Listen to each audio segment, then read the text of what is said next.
சுவாமிகள் தனக்கு ஞானம் வந்துவிட்டதை எப்படி தெரிந்து கொண்டீர்கள்? ஞானம் வந்த பிறகு நமக்கு ஞானம் வந்துருச்சா இல்லையான்ற சந்தேகமே இருக்காது, காணாமல் போயிடும். இங்கே ஒருத்தர் எழுதியிருக்காரு, நீங்கள் தான் என்னுடைய தாய், உங்களை தேவியாக பார்க்கின்றேன், இது என்னுடைய பிரமையான்னு கேட்டிருக்காரு. ஒரு ஞானி அப்படிங்கிறது ஆண் பெண் இரண்டு நிலையும் கடந்தவர்கள். ஞானியை பொறுத்தவரை அவரை தாயாகவும் பார்க்கலாம், தந்தையாகவும் பார்க்கலாம். ஆண் பெண் என்கின்ற இரண்டு நிலையும் கடந்தவர்கள். அது எப்படி உங்களுடைய எப்படி இந்த வாட்சை கையில் பிடிச்சோம்னா நம்ம இந்த சரீரத்தை கையில் பிடிச்சிட்டு இருக்கோம். அதனால இது இந்த சரீரம் பிரபஞ்ச சக்தி ஓடுகின்ற சரீரமே தவிர நீங்க தாயாவோ தந்தையாவோ பார்ப்பது தவறில்லை. ஒருத்தர் கேட்கிறாரு, சுவாமி ஒரு நீண்ட கேள்வி, தயவு செய்து விளக்கம் அளிக்கவும். தாங்கள் 6200 நாட்கள் 9 வயது முதல் இயற்கையோடு ஒத்து சென்று வார்த்தையால் அல்லது எழுத முடியாத அளவிற்கு கடுந்தவம் செய்து பெற்ற ஞானத்தை 6 நாட்களில் நாங்கள் எப்படி பெற முடியும்? உதாரணமாக நடந்த சம்பவம், அரை மணி நேரம் பேசாமல் இருக்கீங்களா? முடியவில்லை. ஆகவே இந்த குறுகிய நாட்களில் எப்படி சாத்தியமாகும்? ஆனால் உண்மை இந்த 4 நாட்கள் நாங்கள் நடந்த அனுபவம், தங்களிடமிருந்து சக்தி பெற்றோம் என்பது மட்டுமே உண்மை. விளக்குங்கள். சரியான கேள்வி. 9 வருஷம் நான் தபஸ் பண்ணேன்னா, 9 வருஷம் நான் தவம் பண்ணேன்னா, எனக்கு 10,000 சாவியை முன்னாடி இருந்து ஒரே ஒரு கூட்டு தான் இருந்தது. அந்த கூட்டை திறக்கிறது 1 நிமிஷம் தான் ஆச்சு. ஆனா அந்த 10,000 சாவியில எந்த சாவி பொருந்தும் அப்படின்னு போட்டு போட்டு போட்டு போட்டு பார்க்கறதுக்கு தான் 9 வருஷம் ஆச்சு. ஆயிரக்கணக்கான தியான முறைகளிலே எது எனக்கு பொருந்தும் அப்படின்னு அந்த செலக்ட் பண்றதுக்கு தான் 10 வருஷம் ஆச்சு. அந்த பொருந்தர தியான முறை எடுத்து செலக்ட் பண்ணி தியானம் பண்ண உடனே என்னாச்சு, ஒரு வினாடியில கூட்டு திறந்துருச்சு. இந்த 9 வருஷம் 10,000 சாவிகளோட விளையாடுறது தான் ஆச்சு. இப்ப நீங்க 10,000 சாமி விளையாட வேண்டிய அவசியம் இல்லை. உங்களுக்கு சாமி இருக்க நேரடியாக சாமி கொடுத்த கையில கொடுக்குறேன், திறக்க வேண்டியதுதானே.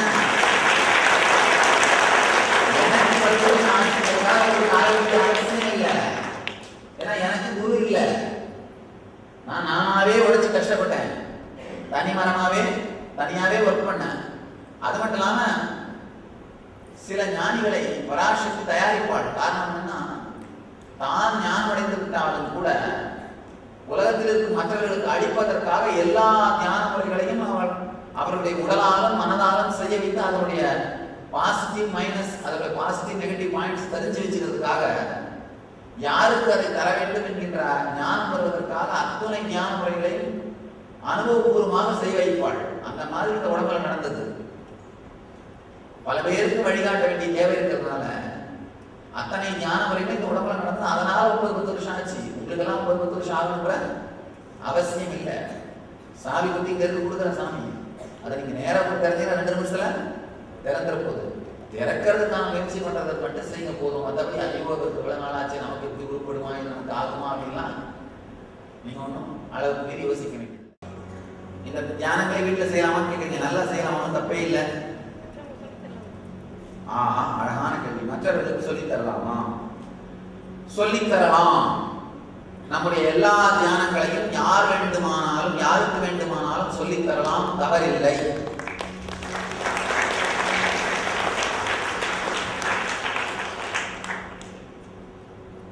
உண்மையில சொல்லித்தரலாம் மட்டுமல்லாமல் சொல்லித்தார்கள் அப்படின்னு சாமி சொல்றாரு. ஒரே ஒரு விஷயம், தயவுசெய்து இன்ஸ்ட்ரக்ஷன்ஸா மாத்தாதீங்க. அது கொடுக்குற இன்ஸ்ட்ரக்ஷனுக்கு அதை எந்த காரணம் கொண்டும் மாத்தாதீங்க. மறந்து விடாதீர்கள், மாற்றி விடாதீர்கள். அதனாலதான் இப்ப இன்ஸ்ட்ரக்ஷனை மாத்துறீங்கன்னா என்ன ஆகும்? மாறி போகும். அப்ப அது உங்க தியானமா போகும், என் தியானம் இருக்காது.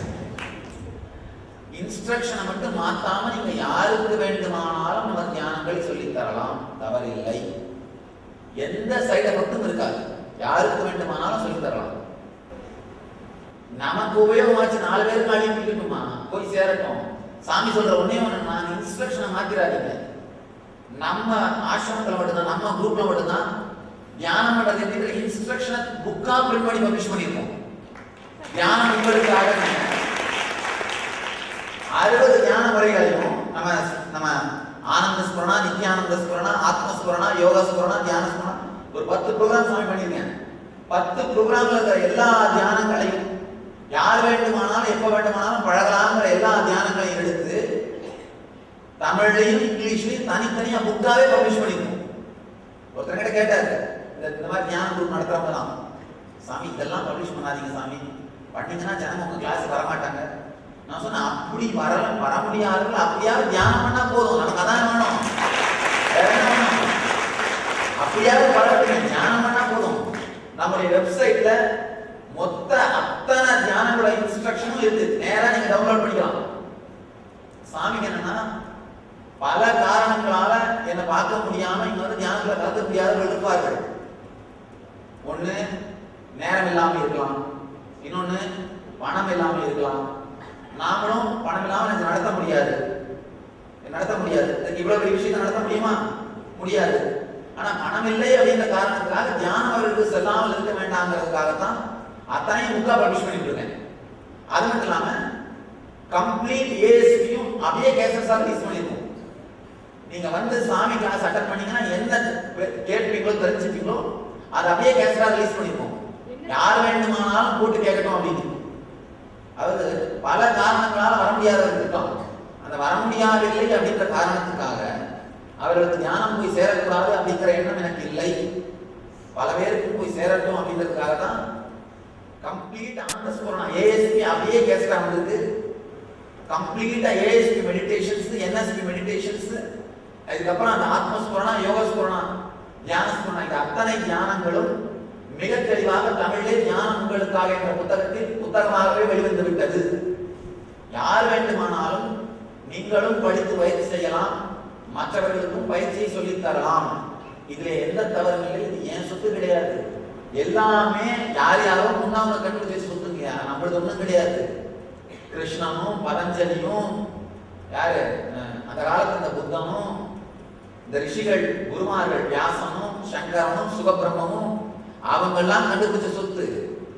நமக்கு உபயோகமாச்சுன்னு ஒரு 4 பேருக்கு உபயோகம் ஆகட்டும் கொடுக்கணும், அவ்வளவுதான், முடிஞ்சு போச்சு. பல காரணங்களுக்காக வர முடியாதவர்கள் இருக்கலாம். பணம் இல்லாத காரணத்தாலோ இல்லை பல நேரத்தில் இந்த பெண்களுக்கு வைக்கப்படுகிற பெரிய கொடுமை, ஆண்கள் வேணும்னா எங்க வேணா போகலாம், ஆனா ஆண்கள் அனுமதி இல்லைன்னா பெண்களால் பாவம் வர முடியாது. தியான முகாமுக்கெல்லாம் இந்த மாதிரியான பல கொடுமைகள் இருக்கலாம். அது இல்லாமல் இன்னொரு விஷயம், சில பேருக்கு பப்ளிக்ல வர முடியாதவங்களா இருக்கலாம். இப்ப இங்க வர முடியலன்ற காரணத்தான் அவங்க தியானமே போய் சேரக்கூடாதுன்னு சொல்லலாமா? தவறு, அது கூடாது. அந்த மாதிரி வர முடியாமல் போகிறவர்களுக்கும் போய் சேரட்டும் அப்படிங்கிறதுக்காக தான் இது ஆடியோ கேசட்டாகவும் புக்காகவும் கம்ப்ளீட்டா பப்ளிஷ் பண்ணிருக்கோம். சாமி சொல்ற ஒரே ஒரு ரெக்வெஸ்ட், தயவு செஞ்சு இன்ஸ்ட்ரக்ஷனை மாத்தாதீங்க அப்படிங்கிற ஒன்று மட்டும் தான் தவிர, இன்ஸ்ட்ரக்ஷனை மாத்தாமல் அதுல செய்முறையை மாற்றாமல் யார் வேண்டுமானாலும் எந்த தியானத்தை வேண்டுமானாலும் யாருக்கு வேண்டுமானாலும் கற்றுத்தரலாம், தவறில்லை. யாரோ நம்ம முன்னோர்கள் சேர்த்து வச்ச சொத்து, உலகத்துக்கே போகணும்னு சேர்த்து வச்சிருக்காங்க. அது நமக்கு தெரிஞ்சிருச்சுன்றதுக்காக ரகசியமா வச்சிருக்கு. இதை எங்கிட்ட வரலன்னா யாரும் கத்துக்க முடியாது, எங்கிட்ட வரலாம் யாருக்கும் தெரியக்கூடாது. ஒரு உதாரணத்துக்கு, யாராவது உங்களுடைய தகப்பனா இருந்து சிறு வயதிலே இருந்திருக்காருன்னு வச்சுக்கோங்க. அவருடைய சொத்தை மாமா கையில வச்சுட்டு போயிருக்காரு. அவரு பையன் வளர வரைக்கும் மாமா கையில இருக்கணும். திடீர்னு அந்த மாமா என்ன பண்றாரு, பையனை ஒண்ணு தெரியாதான் மொத்தமா முழுங்கிட்டு நீங்க வளர்ந்த அப்புறம் உங்களுக்கே அப்பாவோட கம்பெனியை உங்களையே ஒரு வேலைக்காரனா வச்சுக்காரனா எப்படி இருக்கும்? அது மாதிரி நமக்கெல்லாம் அப்புறம் புத்தன் கிருஷ்ணன் அவங்கெல்லாம் சேர்த்து வச்சு சொத்து கையிடலாம். இது எனக்கு மட்டுமல்ல, உலகத்துக்கே சொன்னமா. இன்னொன்னு, நம்ம போயிட்டு இருக்கிற போக்கு, உலகம் போயிட்டு இருக்கிற போக்குல ஏதாவது ஞானத்தெல்லாம் ஸ்ப்ரெட் பண்ணி மற்றவங்க எடுத்து போய் சேர்த்தோம்னா 10 வருஷத்துக்கு அப்புறம் உலகமே உயிரோடு இருக்கும் போகுது. இல்லைன்னா போயிட்டு இருக்கிற வேதனை பாருங்க. ஒரு பக்கம் தீவிரவாத கொடுமைகள், இன்னொரு பக்கம் இந்த அணு ஆயுத போர் பயம், இன்னொரு பக்கம் என்னன்னா இயற்கை இது சிற்றங்கள். இது எல்லாத்துக்கும் காரணம் நாம இயற்கையை அழிச்சுட்டே போறது, நமக்குள்ள நிம்மதியில்லா தன்மை. ஒரே தீர்வு தியானம் தான்.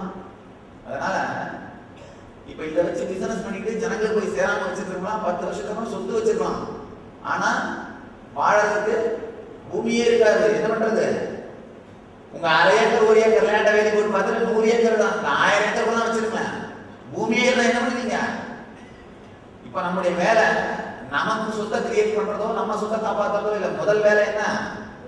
பூமியை காப்பாற்றியாகணும். போயிட்டு இருக்கிற போக்கில் பார்த்தா மிஞ்சி போனா 30 வருஷம் இருக்குமா எனக்கு சந்தேகமா இருக்கு. அடுத்த 30 வருஷம் வரைக்கும் பூமி இயற்கை சிற்றங்களால் பாதிக்கப்படாமல் டே ஆஃப்டர் டுமாரோன்னு ஒரு படம் வந்தது, யாராவது பார்த்தீங்களா? பார்த்தீங்களா? டே ஆஃப்டர் டுமாரோங்க. சாமி அந்த படம் பார்க்க முடியல. நான் ஃப்ளைட்ல ட்ரெய்லர் பார்த்தேன். அவர் ஒரு சயின்டிஸ்ட் அந்த படம் எடுத்தது. நல்லா தெரிஞ்சவங்க அமெரிக்காவில் சயின்டிஸ்ட் நிறைய பேர் படம் எடுக்கிறாங்க. அவர் எடுத்தது பொய்யே இல்லை. அவர் என்ன சொல்றாரு, இதே மாதிரி போயிட்டுனா 2012க்குள்ள பூமியோட டெம்பரேச்சர் ஜாஸ்தியாகி போகுன்றாரு. 7 டிகிரி ஜாஸ்தியாகி போகுதுன்னு சொல்றாரு. 7 டிகிரி ஜாஸ்தியானா அந்த வட துருவத்திலையும் தென் துருவத்திலையும் இருக்கிற பனி விழுந்துச்சுன்னா தாராளமா 30 அடி வரை தண்ணி ஏறி போகுன்றாரு. 30 அடி தண்ணி உயர தண்ணி ஏறி போச்சுன்னா 3000 நகரங்கள் அழிஞ்சு போயிடுறாரு. சொல்றது மட்டும் இல்ல, அது சாலிடான ப்ரூஃப் சப்போர்ட் பண்றாரு. சாலிடான ப்ரூஃப் சப்போர்ட் பண்றாரு. தமிழ்நாடே இருக்காது, அந்த கடற்கரை ஓரங்கள் இருக்கிற நாடுகள்லாம் இருக்காது. அவர் என்ன சொல்றாரு, 30 அடி வரை ஏறி போகுன்றாரு. 30 அடி வரை தண்ணி ஏறுன்றாரு. பாருங்க, நான் சொல்றேன் 30 அடி வரை தண்ணி உள்ள வரும் சொல்லல, நல்லா புரிஞ்சுக்கோங்க. 30 அடி உயரம் ஏறும் அப்படிங்கிறாரு. இது போயிட்டு இதுக்கு அத்தனைக்கும் காரணம் என்னன்னா, இயற்கையோடு இணைந்து வாழாம நம்முடைய வாழ்க்கை போயிட்டே இருக்குது. கண்டபடி மரம் வெட்டுறதான் காரணமா சொல்றாரு. தொடர்ந்து இந்த நெகட்டிவ் எனர்ஜி எங்க போகும், எங்க போகும் நம்ம வாழ்க்கை. அதனால இதெல்லாம் எடுத்து ஜனங்களுக்கு சேர்த்து போர்க்கால அடிப்படையில் ஞானத்தை கொடுத்து நம்முடைய கலெக்டிவ் நெகட்டிவிட்டின்னு சொல்றது. இப்போ போபால ரிசர்ச் பண்ணியிருக்காங்க. என்ன பண்ணிருக்காங்க, அந்த ஊருக்கு நடுவில் ஒரு குரூப்பா மக்களை 30 நாள் தொடர்ந்து தியானம் பண்ண வச்சிருக்காங்க. காலையில் 1/2 மணி நேரம். அந்த ஊரோட கிரைம் ரேட்டு, இந்த போலீஸ் ஸ்டேஷன் ரெக்கார்ட் ஆகுது, என் கிரைம் ரேட்டு 70% ஒரே மாசத்துல டிராப் ஆயிடும். ஒரே மாசத்துல. அவங்க என்ன பண்ணாங்க, ஒருவேளை இது எது தப்பா நடந்துச்சோ அப்படின்னு சொல்லி என்ன பண்ணாங்க, ஆர்மி, நம்ம இந்தியன் ஆர்மி லேண்ட் ஓவர் பண்ணாங்க. நம்ம இந்தியன் ஆர்மி என்ன பண்ணாங்க, 11 சிட்டில இந்த ரிசர்ச் பண்ணாங்க. இண்டோர் நாட்டுல 11 சிட்டில இந்த ரிசர்ச் பண்ணா 11 சிட்டிலையும் குறைந்தபட்சம் 60%, அதிகபட்சம் 80% குற்றவியல் எண்களின் எண்ணிக்கை குறைந்து விட்டது நிரூபிச்சிருக்காங்க. காரணம் என்னன்னா, நம்ம கிரியேட் பண்ற இந்த பாசிட்டிவ் வைப்ரேஷன் நமக்கு மட்டும் இல்ல, சுத்தி இருக்கிற அந்த ஊரையே பாதிக்குது, தூய்மையாக்குது. ஒரு நீங்க நேரா பார்க்கணும்னா, ஐயா வந்து ஒரு 5 நாளைக்கு முன்னாடி கேட்டாரு, எத்தனை வருஷம் ஏரியில தண்ணி இல்லைங்க? 15 வருஷமா சாமி இந்த ஏரியில தண்ணி இல்ல, ஊருக்கெல்லாம் மழை பெய்து, எங்களுக்கு ஒண்ணுமே இல்லை, ஏதாவது பண்ணுங்க சாமின்னாரு. ஜஸ்ட் சாமி கையை காமிச்சு இடது கை காமிச்சு ஏறி இறஞ்சி போகும் அப்படின்னா அவ்வளவுதான், வேற ஒண்ணும் இல்லை. நல்லா தெரிஞ்சு என்னுடைய சக்தி அல்ல, ஞானத்தால் அந்த சக்தி. நான் தனியா மாயமந்திரம் பண்ணி ஆகாசத்துக்கு குதிச்சு எடுத்துட்டு வரல. தியானம் பண்ணதுனால, மனத்தெளினால அந்த சக்தி. இப்ப நீங்களும் அதை பண்ணீங்கன்னா இயற்கையோடு நம்முடைய வாழ்க்கையை மேம்படுத்தலாம், நம்முடைய வாழ்க்கையை இனிமையாக்கலாம். அது இல்லாம பூமியை காப்பாற்ற முடியும். நான் கொடுக்குற எதுவுமே என்னுடைய சொத்து கிடையாது. நான் பண்ணதெல்லாம் நான் அதை அனுபவிச்சிருக்கேன். அதனால இது சத்தியம்னு எனக்கு தெரியும். அதை முறையா தொகுத்து எல்லாருக்கும் புரியுற மாதிரி கொஞ்சம் எளிய தமிழ்ல எளிய முறையில வகுத்து கொடுத்துருவேன். அவ்வளவுதான் நான் பண்ணேன். நான் வேற எதுவுமே பண்ணல. எதுவும் என்னுடைய சொத்து இல்லை. நம்ம முன்னோர்கள்லாம் சம்பாதிச்சு சேர்த்து வச்சது. எனக்கு எப்படி அது சொந்தமோ அதே மாதிரி உங்களுக்கு தான் சொந்தம். நான் எப்படி அதுக்கு வாரிசோ அதே மாதிரி நீங்களும் தான் அதுக்கு வாரிசு. நீங்க அத்தனை பேருக்கு தான் சொந்தமானது. யார் யாரெல்லாம் எடுத்து அனுபவிக்க நினைக்கிறோம் அவங்க எல்லாருக்கும் போகணும் அப்படிங்கிறதுக்காக தான் ஒலிநாடாவாகவும் விசிடியாகவும் புத்தகங்களாகவும் முழுமையாக அத்தனை தியான முறைகள் பதிப்பிக்கப்பட்டு விட்டன.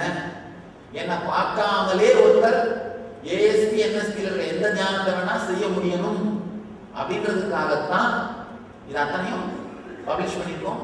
நீங்க யாரு வேணா பிராக்டிஸ் பண்ண மட்டும் இல்லாம யாருக்கு வேணா எடுத்து போய் சொல்லலாம். அடுத்த ஒரு புக் பண்ணிட்டு இருக்கோம். முக்கியமான அந்த குறிப்பிட்ட வியாதிகளை எடுத்து அந்த வியாதிகளுக்கு உதவுகிற தியானங்களை எடுத்து பண்ணிட்டு இருக்கோம். அந்த வேலை நடந்துட்டு அதாவது இந்த ஒவ்வொரு வேலையும் மிகப்பெரிய வேலையா இருக்கு. காரணம் என்னன்னா, சாமி இந்த அரைக்குறையா நம்பிக்கைன்னு நான் நினைக்கிறேன் ஒன்று சொல்ல மாட்டேன். அதை ஒரு சயின்டிபிக்கா ரிசர்ச் பண்ணி அது சாலிடா ப்ரூஃப் ஆகி அதோட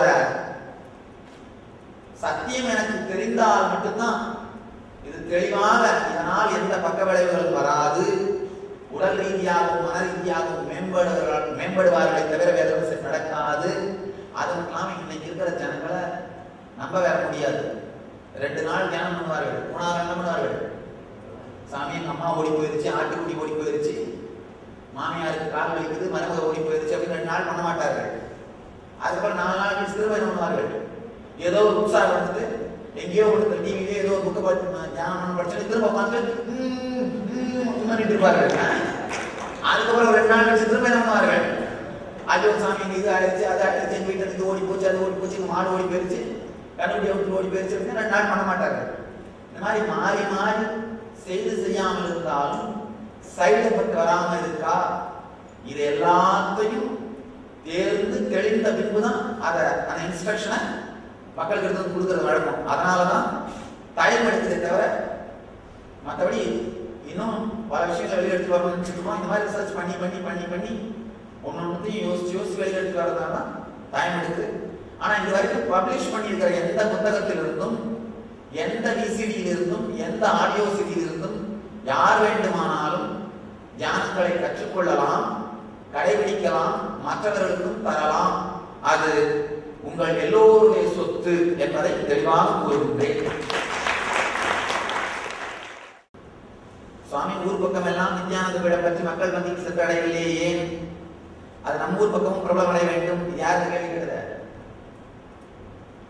நீங்க தான் பண்ணணும், நான் என்ன பண்றது? நான் எத்தனை ஊருக்கு போறது? நீங்க தான் பண்ணணும்னா பெண்கள் மாதவிலக்கு ஆகும்போது சாமியிடம் பேசக்கூடாது, பார்க்கக்கூடாது, கோயிலுக்கு போகக்கூடாது என்று சொல்கிறார்களே. மாதவிலக்கு காலங்களிலே உடல் ரீதியாகவும் மன ரீதியாகவும் நீங்கள் குறைந்த லோ எனர்ஜியில் இருக்கீங்க, தாழ்வான எனர்ஜியில் இருக்கீங்க. அந்த நேரத்தெல்லாம் உங்களுக்கு கடவுள், தியானம், ஆன்மீகம்லாம் அதிகமா வேணும். உங்களுக்கு ஒரு வேதனை வரும் பொழுது லோ எனர்ஜி போகும்போது உதவ மாட்டார்னா அந்த கடவுள் இருந்து என்ன பயன்? கடவுள் எதற்கு தேவை? அதனால நம்முடைய எல்லா கோவில்களிலும், நம்ம ஆசிரமத்துக்கு, நம்ம பீடத்துக்கு கீழ் இருக்கும் எல்லா கோவில்களிலும் மாதவிலக்கு காலங்களிலும் பெண்களை உள்ளே வரவும், இறைவனை தரிசிக்கவும், தொடவும் அனுமதிக்கின்றோம். அந்த காலங்களிலே ஆன்மீகம் அப்படிங்கிறது உள்ளம் சம்பந்தப்பட்டது. அந்த காலத்துல உடலால் நீங்க கொஞ்சம் லோ மூட்ல இருக்கே தவிர, உடலால் உங்களுக்கு சில விஷயங்களுக்கெல்லாம் தவிர உள்ளத்தினால் நீங்கள் எந்த குறையோடும் இருப்பதில்லை. மற்ற கோவில்களை பத்தி நான் சொல்ல மாட்டேன், அது கோயில் நடத்துறவங்களோட விருப்பம், எனக்கு தெரியாது, அது அவங்களுடைய விருப்பம்.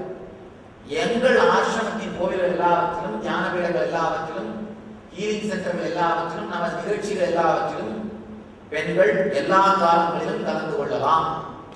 அதற்கும் தியானத்திற்கும் சம்பந்தம் இல்லை, எதுக்கும் சம்பந்தம் இல்லை. கர்ப்பிணி பெண்கள் எந்த மாதம் வரை தியானம் செய்யலாம், எந்த தியானங்களை தவிர்க்க வேண்டும், எதை அவசியம் செய்ய வேண்டும்? மகாமந்திரம் பண்ணலாம், அப்புறம் ஆனந்த தியானம் பண்ணலாம். மற்றபடி ஆக்டிவா செய்யற, உடலை உழுத்துகிற தியானங்களை தவிர அமைதியாக செய்யக்கூடிய பல தியானங்கள் இருக்கு. அந்த தியானங்கள் எதை வேண்டுமானாலும் கர்ப்பிணி பெண்கள் செய்யலாம். ஏஎஸ்பி என்எஸ்பியில் செய்யும் தியானங்கள் ஏதாவது ஒன்றை மட்டும் மற்றவர்கள் வெளியீடுகளின் மூலம் செய்யலாமா? வேற எத்தனை தியானம் பண்ணலாம், பண்ணலாம், தப்பு இல்லை. பொதுவாக சாமி ஒரு நாளைக்கு 2 தியானம் பண்ணிங்கன்னா போதும்னு சொல்றேன். ஆனா அது மேல செய்தாலும் தவறில்லை, எந்த தவறும் இல்லை.